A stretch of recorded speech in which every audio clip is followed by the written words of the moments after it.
A escola é o espaço privilegiado para a construção de uma comunidade sadia. Além da formação intelectual, espera-se que ela ofereça um espaço de convivência, a preparação para o trabalho e o exercício da cidadania. No Brasil, ela vem encontrando dificuldades para se assumir enquanto projeto social. Eu acho que a grande tarefa da gente é fazer dessa escola burocrática, dessa escola que não é feliz, dessa escola triste, autoritária, incompetente, uma escola que problematizando o amanhã, trabalha para que a criança descubra a necessidade de transformar o hoje. Uma escola que vire alegre, que acabe com a tristeza apesar da dor. Fortalecendo o processo de democratização no Brasil, diversas administrações locais e estaduais se lançaram a projetos democráticos na área de educação. A Constituição de 1988 consolida muitas dessas conquistas. Gestão democrática da escola pública, a elaboração do projeto pedagógico pelas escolas e maior autonomia ao poder local. Dentro do movimento histórico de valorização da escola pública, o Instituto Paulo Freire sistematizou procedimentos facilitadores da construção da escola democrática.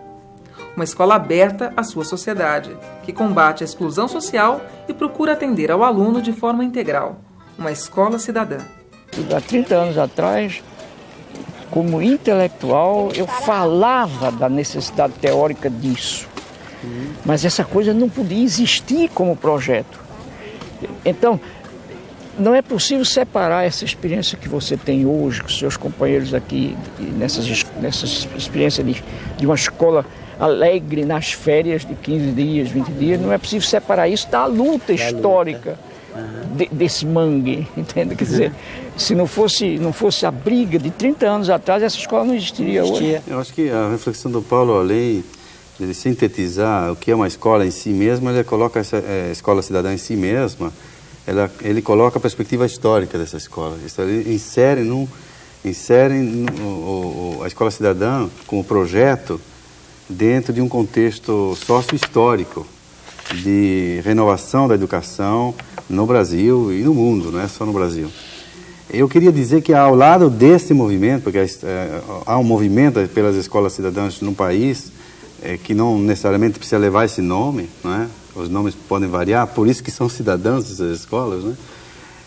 Está associado também uma teoria, uma corrente de pensamento que tenta superar essa concepção tradicional de escola, onde é apenas um depósito de saber, as pessoas vão lá. Né? Na escola cidadã, o aluno vai lá para construir o saber e não só para recebê-lo. A escola cidadã é uma escola pública quanto à destinação, comunitária em sua gestão e estatal em seu financiamento. Mas não há uma receita para a escola cidadã. Ela é construída com participação numa obra de arte coletiva, temporal e histórica, paciente e inquieta. É atitude e método, estado de espírito que toma conta dos alunos, profissionais de ensino e comunidade. É fundamental cultivar um sentimento que é próprio da natureza humana, o sentimento da afiliação, do pertencimento. Ou seja, ninguém se compromete com aquilo que não lhe pertence. Nós só assumimos compromissos com aquilo que sentimos como nosso. Então, à medida que a escola for do governador, do secretário, do professor, do diretor, a sociedade não a sentirá como sua. E aqui vem a pergunta fundamental da escola cidadã. A quem pertence a escola? A escola pertence ao público, à cidadania. Então, respondendo a esta questão, eu diria que o fundamental é cultivar entre alunos, pais, professores, este clima, este sentimento de que a escola é algo que nos pertence, é nossa e nós podemos construí-la melhor. Algumas circunstâncias favorecem a abertura da escola nesta direção. A equipe do Instituto Paulo Freire pesquisa e apresenta as condições férteis para o afloramento da escola cidadã. Apresenta princípios e propostas para melhorar nossa escola pública. Autonomia é uma exigência da escola de qualidade. Assim, cabe à comunidade escolar, pais e alunos, professores e funcionários, movimentos sociais e vizinhança, elaborar o projeto político-pedagógico da escola. O sucesso desse projeto na escola depende de alguns elementos facilitadores. Uma comunicação eficiente, tendo seu corpo de ideias factível e claramente compreendido. Adesão voluntária e consciente ao projeto. Um suporte institucional e financeiro identificado. Controle, acompanhamento e avaliação incessantes. Uma atmosfera, um ambiente favorável. Credibilidade dos responsáveis pela sua implementação. O referencial teórico que possibilite encontrar os principais conceitos e estrutura do projeto. Para nós do Instituto, um pressuposto importante são alguns dos princípios já desenvolvidos desde algumas décadas pelo professor Paulo Freire. Um primeiro pressuposto é que todas as pessoas são capazes de aprender e de ensinar. E por isso mesmo elas devem participar da formulação do seu projeto de vida e, portanto, do seu projeto de escola. Por isso, pais, alunos, professores, todos são convidados. E isso, como o Gadotti disse, não está sendo inventado, né? O país tem um movimento, tem uma dinâmica nisso. A legislação, muitas vezes, a gente fica preocupado na lei em não fazer o que a lei proíbe, ou procurar na lei o que ela proíbe. E não procurar aquilo que a lei não diz e que a gente pode fazer. Quer dizer, as pessoas podem não ser profissionais da educação, mas elas sabem perfeitamente definir quais são as prioridades do projeto da escola de seus filhos e do projeto da escola que frequentam. Ou nós acreditamos nessa competência, ou não é possível construir a escola cidadã. Porque a escola cidadã só se constrói com a pessoa autoafirmando a sua cidadania. Como um movimento histórico-social, a ideia de uma escola ancorada em sua comunidade já pode ser notada na estrutura e no funcionamento dos sistemas de ensino e na organização do trabalho pedagógico. Isso repercute diretamente na qualidade do ensino e da aprendizagem. Tudo que a gente puder fazer, no sentido de abrir mais a escola, no sentido de provocar, pedir, convocar, desafiar estudantes, merendeiras, zeladores, vigias, diretores de escola, coordenadores pedagógicos, NAIs, quer dizer, médicos, dentistas, aluno, vizinho da escola, quer dizer, tudo que a gente puder fazer, no sentido de convocar os que vivem em torno da escola e dentro da escola, no sentido de participarem, de tomarem um pouco o destino da escola na mão também. Tudo que a gente puder fazer nesse sentido é pouco ainda, considerando o trabalho imenso que se põe diante de nós, que é o de assumir esse país democraticamente. O diretor exerce papel fundamental como articulador das ações escolares.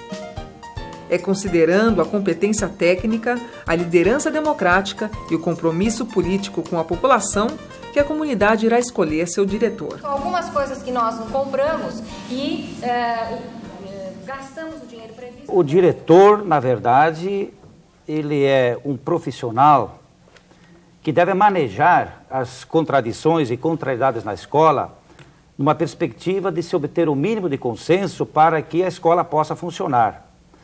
Agora, nós também precisamos conceituar um pouco esses conflitos que estão dentro da escola. Na escola, às vezes, por falta um pouco de domínio metodológico, de como se propõe o diálogo, como se estabelece a participação, como é que se conduz uma discussão, as pessoas podem começar a se esterilizar em disputas que não levam a obter o resultado esperado. E o diretor tem que saber que ele é diretor de uma escola e que precisa de todas as contribuições da sua equipe, por mais que essas contribuições no início sejam aparentemente contraditórias.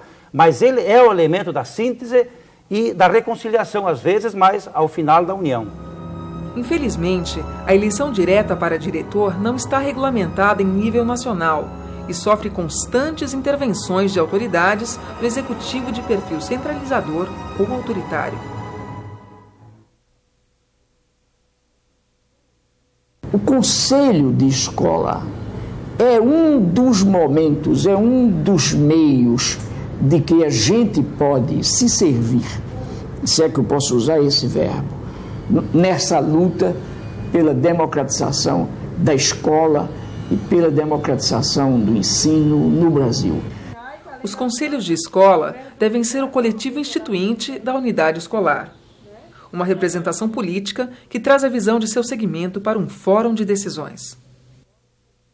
Os seus membros devem tentar a todo momento refletir o conjunto da comunidade escolar, trazendo para si eventuais diferenças de interesse e ponto de vista. Conversar em reunião posterior com o secretário de Educação sobre a necessidade de mais... Sem dúvida, se é um conselho atuante, um conselho participativo, eu entendo que ele melhora as relações interpessoais na escola, ele conta com o conhecimento dessa realidade educacional, da realidade em que a escola está inserida, e isso reflete no trabalho do professor, no trabalho de toda a escola. Num quadro ideal, a comunidade decide e acompanha de perto as ações do conselho, dando-lhes sustentação. Muitas vezes os pais não participam por questões objetivas, de tempo, de disponibilidade real, né?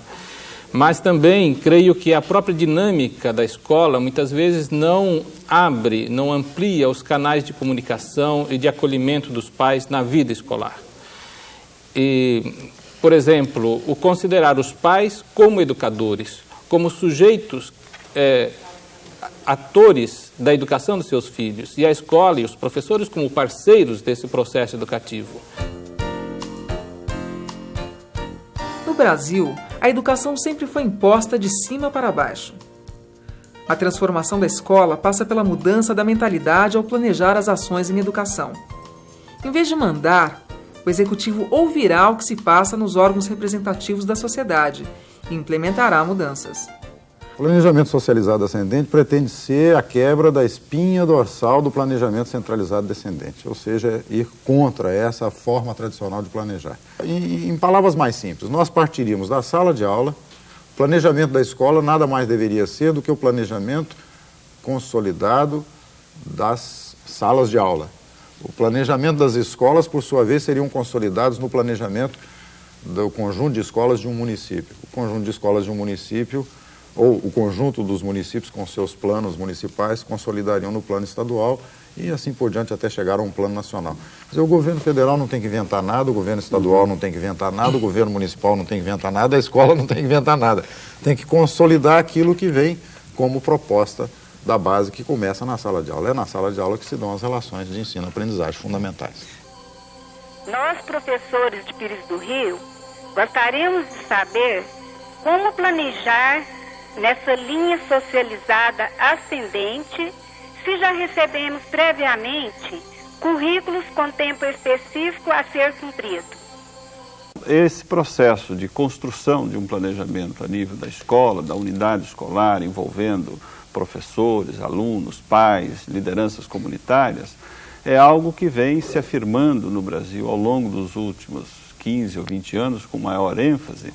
E é um processo de construção coletiva. Acho que vai depender do esforço, do interesse e da capacidade que as lideranças educacionais nas escolas reunidas e num processo cada vez mais abrangente conseguirem formular uma proposta que seja viável a nível do município e depois assumida pelo Estado e por todas as lideranças de uma determinada unidade. Isto não será uma dádiva, isso vai depender de pressão, de organização. Exatamente, de capacidade de mobilização, e também não será feito como mais uma receita, porque se ela se transformar numa receita agora em planejamento participativo, talvez isso seja mais uma experiência frustrante que nós vamos colecionar ao longo da nossa trajetória educacional.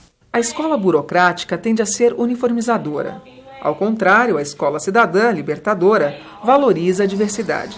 Todo contente, ele falou para Pingo do Sol: bom dia! Bom dia! Pingo do Sol respondeu: é porque a política da diferença, dentro de uma perspectiva multicultural, de educação multicultural, O que ela vai fazer é compreender, engajar e transformar essas diversas histórias, essas diversas narrativas. Quer dizer, nós precisamos ampliar o conceito de cultura. Cultura não é só representado por grupos de pessoas que se vestem de forma diferente ou que têm uma alimentação diferente. A cultura é uma série de grupos, né, que variam em gênero, em orientação sexual, em raça, enfim, uma série de coisas.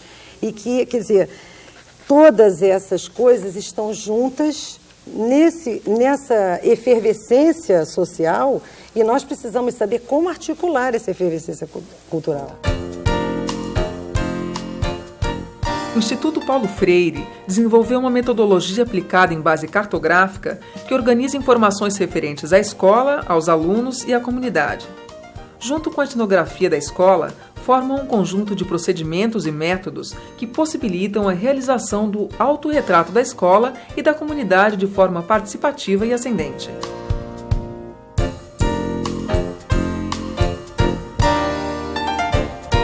O que é importante nesse processo da carta escolar é levar justamente os aspectos culturais em consideração, os hábitos, os costumes, né? Os interesses imediatos dos alunos, né? Dos quais nós, professores, muitas vezes nos afastamos. Então, nós vamos levar, por exemplo, né, o que o aluno come em cada refeição, né, com quem ele divide quarto, quais são os gostos musicais, enfim, são várias informações que nós podemos estar coletando para criar o interesse. Né? Olha, a escola cidadã, do meu entender, é aquela que se assume como um centro de direitos e um centro de deveres. A formação que se dá dentro do espaço e do tempo que caracterizam a escola cidadã é uma formação para a cidadania. Quer dizer, a escola cidadã, então, é a escola que viabiliza a cidadania de quem está nela e de quem vem a ela. Porque a escola cidadã não pode ser uma escola cidadã em si e para si. Ela é cidadã na medida mesma também em que ela briga pela cidadania, pelo exercício e pela fabricação da cidadania de quem vem para ela, de quem usa o seu espaço. A escola cidadã fundamenta-se numa visão transformadora de mundo a partir dos sujeitos que a constroem. É movimento e abordagem curricular. Está enraizada no movimento crescente de renovação educacional, ao qual também se associou uma forte corrente de pensamento. Então a escola cidadã é uma escola coerente com a liberdade, é coerente com o seu discurso formador, com o seu discurso libertador.